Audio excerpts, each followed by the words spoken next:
Hi everyone, it's Simon here with a review of Yooka Laylee and the Impossible Lair. It's a PlayStation 4 version you see on your screen, but it's available also on Nintendo Switch, PC and Xbox One. It's a sequel to Yooka Laylee, which was entirely in 3D, and this is a 2D game primarily, with a 2.5D overworld. And what I have to say is, although I was initially concerned about the change from 3D to a 2D environment, it has absolutely worked wonders for this game. Yooka Laylee and Impossible Lair I bought physically and it arrived early, which is why I've been able to do this review kind of for launch. And yeah, it's absolutely stunning and has blown me away. And I'm going to explain why this game should be worth your time. You start off initially with Yooka and Laylee, your two characters that are co-joined together. Essentially, Laylee, your bat, acts as your first hit point for when you get hit by enemies, and then will fly off from Yooka, and if you can jump and catch Laylee before she flies off the screen, then you kind of regain your hit point back again. And that's really the main function for what Laylee actually has to do with the game. You'll just be controlling Yooka for the most part. In the levels themselves, they're split into two different themes, and every level can be played twice. First of all, you'll play it in its like normal guise, quote unquote, and it will be a really well put together side-scrolling adventure platformer. Throughout each level, you'll have 5 twit coins to gain, and twit coins allows you to gain access to more of the overworld, and I'll explain that a little bit later. But essentially, you'll be running, jumping, crawling, doing an awful lot of rolling actually in this game, and some highly precise platforming.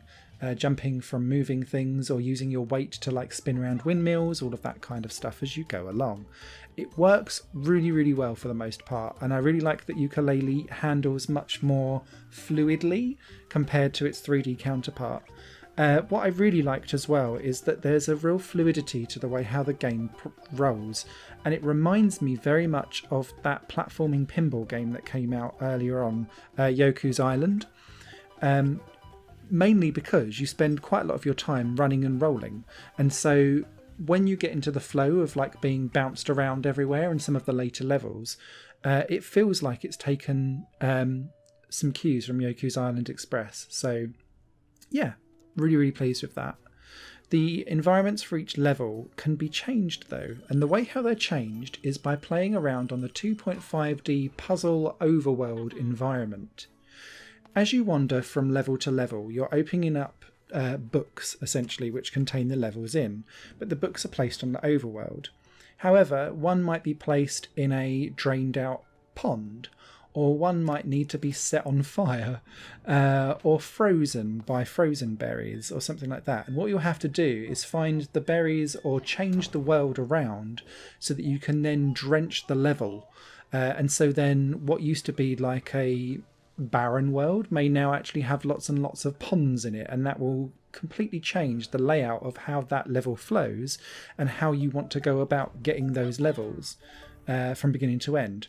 You can see quite a lot of the levels like alternate forms and how they might act when you first play through them. And there's one in particular, chapter 7, where you play through it in one direction and then the other one like sends you back the other way with a laser chasing you. And oh my god, it's so hard. But I really appreciate that the level design is done in a way that it's thought out that actually you can play through something in multiple versions. And it's not gimmicky because it's really well thought out in that you're doing different paths to get through different levels depending on what you've done to the world. Really enjoyed that, and it essentially doubles the amount of levels that are there. There's 20 levels initially, and then you'll roughly, and then you'll get like double again because you'll need to play through things twice. Each one will have these 5 twit coins on. The twit coins you then pay to Trouser Snake, who rather tongue-in-cheekly puts paywalls up around the overworld map. So if you want to get to more locations to join up more chapters and affect the world even further, then you'll need to collect these twit coins, and they're really well hidden and they take a lot of thought to get through. Quite often a lot of the twit stuff for these hidden collectibles are one go per level, and if you don't get it right then you're stuck. So you'll need to get precise over it. Now thankfully Trouser has quite a low threshold in the amount of coins that he needs you to be able to progress, but oh my god, the collectathon in you will go absolutely nuts with that. At the end of each chapter, though, you get to crack open and release a bee, and there's an awful lot of bee and honey puns in this game, which I always like tongue-in-cheekly, and this goes towards you being able to build up your health for the Impossible Lair. Now, a lot has been made of the Impossible Lair because it's in the title of the game, and essentially it's the very first level that you can in theory play, and it is the end boss, but you're essentially a one-hit and dead wonder, and the Impossible Lair is about a half an hour level for you to try and get through and survive. So, when the queen bee at the beginning kind of like hoards you out of that and goes, no, you've lost, what all of these different levels are doing is at the end of each level, it will give you a bee to kind of act as a piece of armour so that you can get up to, I think it's 48 hit points by doing the 40 levels and collecting a few hidden bees that are hidden on the overworld map if you're being really clever with your puzzles. Now that is all fantastic because it essentially means that you can try your luck at trying to get through the Impossible Lair with like the minimum threshold possible, and I'm sure there'll be some nutcase out there that's been able to do it with nothing. That's not me, so I had to go round to try and collect as many bees as I can as possible. Now, full disclaimer, I have not completed the Impossible Lair, but that doesn't mean that I haven't tried quite a few times, and you will get the epic fail screen that will come up at the end. But it's all done in good jest, and eventually I will get my way through that epic level because it really is like a sum of everything that the game throws at you packed into one meaty, massive level with a boss battle going on. So really, really like that unusual design that kind of dangles this carrot of challenge. Thankfully, it's not trophy or achievement related either, so yay for that. It just wants you to get through it. So, with that kind of in mind, you will then be going around the different chapters and levels in the game, playing through, getting the Twit coins to bring down the paywall barriers, but also gaining the bee at the end of each level as you go, and then trying to alter the overworld to then replay the level in its second form and get the second bee and second set of 5 Twit coins. Those will kind of build up as you go along. You might need some additional challenges or bits of fun to help you along the way though, and this is where tonics come in. There's over 60 tonics in total, and each one you can equip up to 3 and at later in the game 4 at one time, and they will kind of give you boosts. So it might be that Laylee stays around longer so that you can try and collect Laylee before she flies off the screen and then you've lost your hit point. There's other ones where it turns the screen to black and white and like an old vintage film. There's one where it flips the entire game entirely so that you're upside down, which done my head in. There's also the slow-mo one, which I just thought was actually going to be like, oh, I will go really, really slow. But actually it turns itself into almost like a rhythm-y type game because you're going so slowly. It's a joy to see every frame of animation as Yooka and Laylee kind of fly around the screen and all the enemies like splat up against the TV screen like in a third-person perspective. I thought they were really, really cool. What they do, though, is alter how many quills you get per level. And I appreciate this is a lot of different currencies, but tonics and keys to doors in the overworld are bought with quills. So as you go through the game, the more different types of tonics that you equip, some make the game easier, some make the game harder, some just are like a visual treat. And that will change the multiplier of how many quills you'll be given of what you've collected at the end of the level. So say if you've turned the game upside down, that gives it a times 1.3 or an add of a 0.3 onto your multiplier. So if you collected 100 quills, you would then get 130 quills at the end of the level, if that makes sense. That's all helpful because as you're building up the overworld and getting further and further, whilst like the Twit coins dealt with the paywall for Trouser, you'll also need to be able to kind of unlock keys, unlock items to bring back to characters on the world map so that they can like change the world for you, that kind of stuff as you go along. The last thing I wanted to mention in terms of the overworld design and the way how the game is all put together really quite succinctly and cool is the pagey challenges. Now, pagey challenges are one screen only levels, and they're really quite cool because there's like a Space Invaders one where you've got to throw fruit up and kill things. There was like a bouncy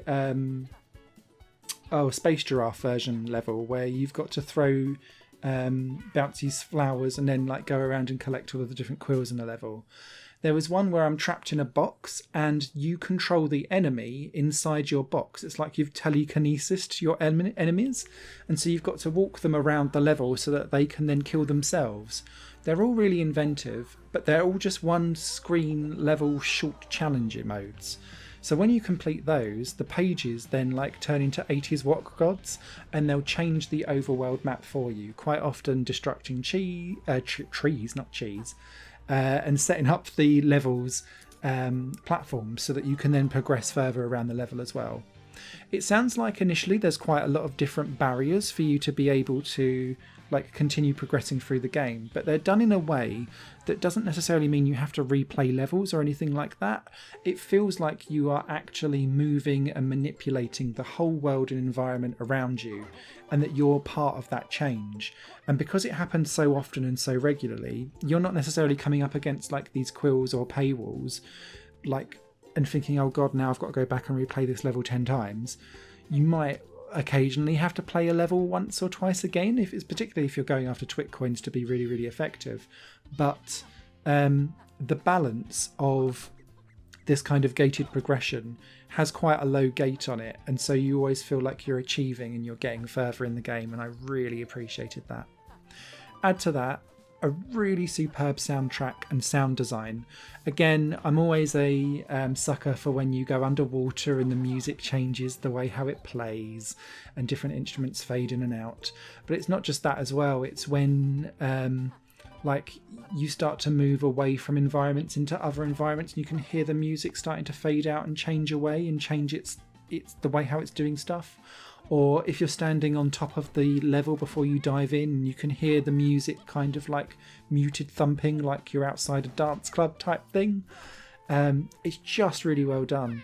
Some of the early levels don't necessarily have the most catchiest soundtrack, but as I got further and further into the game, I found that this happy-go-lucky Yooka Laylee style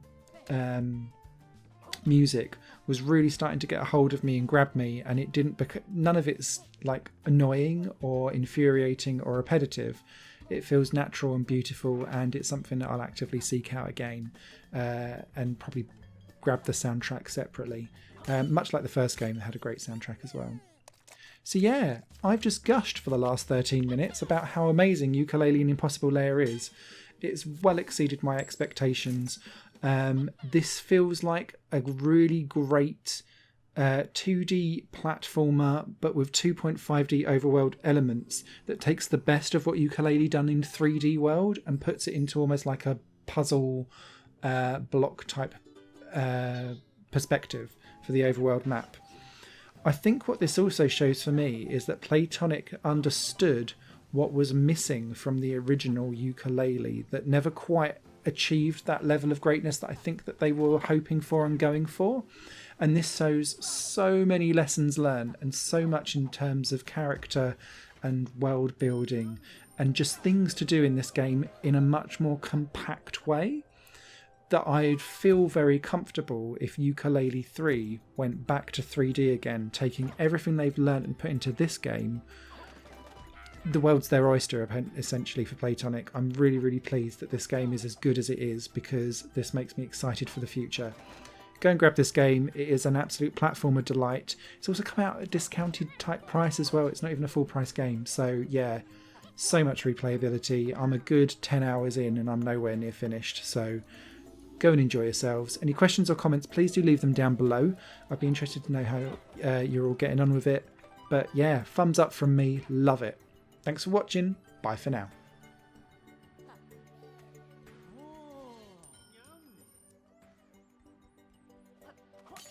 Higher Plane Games is part of the Higher Plane Network, a collection of media projects ran by me. If you like what you see and want to find out more, visit patreon.com/Higher Network. Your support can make so much more possible, be that a like, a comment, a share, or a pledge. Thanks for watching.